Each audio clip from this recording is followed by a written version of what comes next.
வணக்கங்க. இன்றைக்கி நம்ம மாடி தோட்டத்தில் பூச்செடிகளை பற்றி பார்க்க போகிறோங்க. மல்லிகைப்பூ செடிங்க அரும்பு நிறைய விட்டுருக்குது. அது பார்த்திங்கன்னா செம்பருத்தி செடிங்க. இது ரோஸ் செடிங்க, பிங்க் கலர் ரோஸுங்க. இது இப்போ தான் ஒரு பூ பூத்து பறிச்சிட்டாங்க.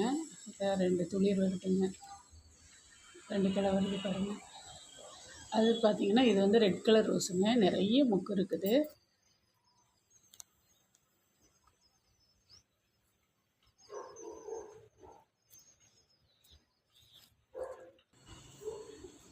இது பார்த்திங்கன்னா ரெட் கலர் ரோஸுங்க, அது நிறைய மொக்கு வந்துருக்குதுங்க. பறிக்கிற மாதிரி கூட 3 பூ இருக்குதுங்க. இன்றைக்கி கார்த்திகை ஜோதி இல்லைங்களா, அதனால் இன்றைக்கி ஈவினிங் தான் பறிக்கணுங்க. இது எல்லோ கலர் ரோஸ் செடிங்க. மொக்கு 3 மொக்கு இருக்குதுங்க. ஒரு ஃப்ளவர் ஒன்று இருக்குதுங்க, அதுவும் பறிக்கிற இதில் இருக்குதுங்க. பாருங்க, அழகாக இருக்குது.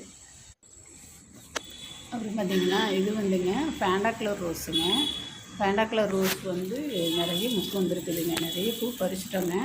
அது பார்த்திங்கன்னா இது பால் ரோஸ்ன்னு சொல்லுவாங்களா, வால் ரோஸு பால் ரோஸுன்னு சொல்லுவோம். அந்த ரோஸ் செடிங்க விதை ஒரு 5 விதை போட்டோங்க, 2 தான் வந்திருக்குது.